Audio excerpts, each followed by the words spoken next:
publié à 12h30 et 1 HAE. Le chef du Parti conservateur du Canada, PCC, Pierre Poilievre, flirte depuis le début de l'été avec certaines théories complotistes maintes fois réfutées, notamment celle affirmant qu'un groupe de puissants personnages tente d'imposer ses idées au reste de la planète.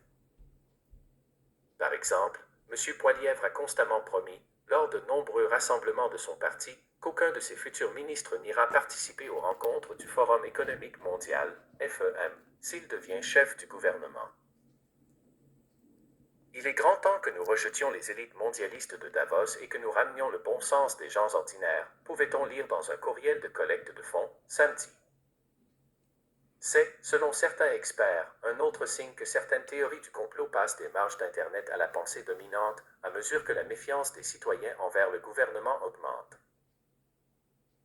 Le Parti conservateur a aussi demandé à ses sympathisants de demander à l'actuel premier ministre Justin Trudeau si les membres de son conseil des ministres doivent travailler pour les Canadiens ou pour le Forum économique. La lettre implique que le cabinet de M. Trudeau est redevable à ce dernier. Le Forum économique mondial est surtout connu pour sa réunion annuelle à Davos, en Suisse. Photo d'archives. Photo, AFP via Getty Images, Fabrice Coffrini. Préoccupation autour du FEM. M. Poilievre n'a pas accepté notre demande d'entrevue à ce sujet. Son porte-parole a plutôt signalé à la presse canadienne un extrait vidéo de lui lors d'un rassemblement à Penticton, en Colombie-Britannique, en juillet, où il exprime ses inquiétudes quant à l'intrusion du gouvernement dans la vie privée et les décisions financières des citoyens. Il n'y aura pas d'identification numérique obligatoire dans ce pays, et j'interdirai à tous mes ministres et aux fonctionnaires toute participation au Forum économique mondial, a déclaré M. Poilievre en riant, recevant de longs applaudissements pour cette remarque. Le Canada participe depuis longtemps aux événements du FEM. L'ancien premier ministre conservateur Stephen Harper et les membres de son conseil des ministres assistaient régulièrement au sommet. Justin Trudeau y était en personne en 2016 et en 2018, et ses ministres étaient également présents. La ministre des Finances, Chrystia Freeland, s'est rendue au dernier sommet annuel en janvier. Justin Trudeau s'adresse aux médias à Davos, lors de la conférence de presse de clôture de la réunion annuelle du Forum économique mondial de 2018. Photo d'archives. Photo, la presse canadienne, Paul Chiasson. En ce qui concerne l'identification numérique, le gouvernement fédéral a examiné la technique pour créer un document national d'identification numérique afin d'aider les Canadiens à accéder aux services gouvernementaux. Il n'a pas été promu comme quelque chose qui deviendra obligatoire.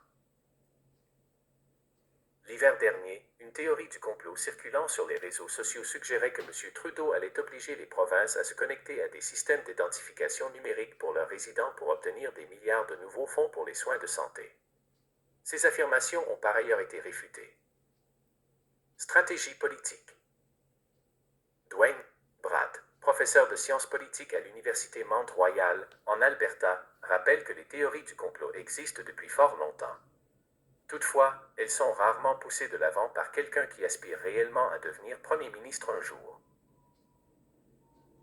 M. Poilievre a colporté les revendications de contrôle par le FEM lors de la course à la direction du Parti conservateur en 2022, et cela est redevenu un sujet de discussion régulier après les élections partielles fédérales qui se sont déroulées en juin, a souligné le professeur.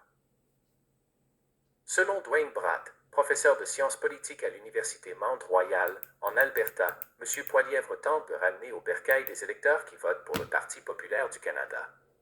Photo d'archives. Photo, la presse canadienne, gauche, Radio-Canada, droite.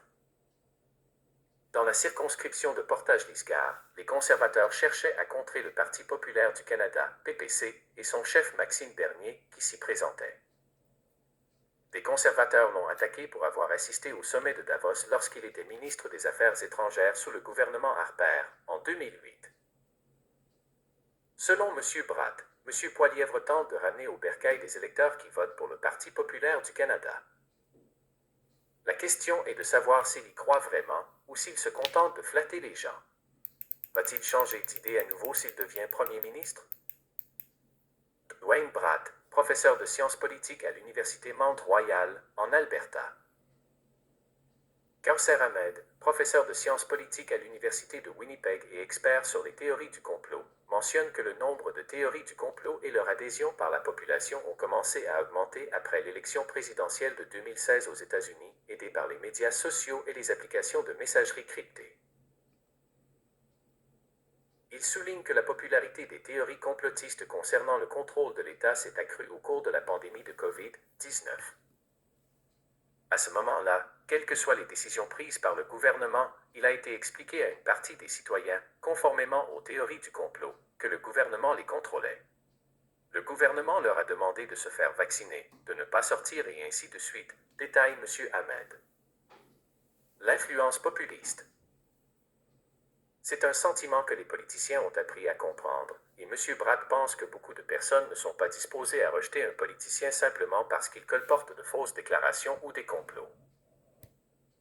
Il y a beaucoup d'idées qui se répandent maintenant dans le courant dominant et qui ne sont tout facilement pas étayées par la science, des preuves ou des faits, a-t-il dit. Mais cela n'a pas d'importance, et certains de ces politiciens ont été élus, comme l'actuelle première ministre de l'Alberta.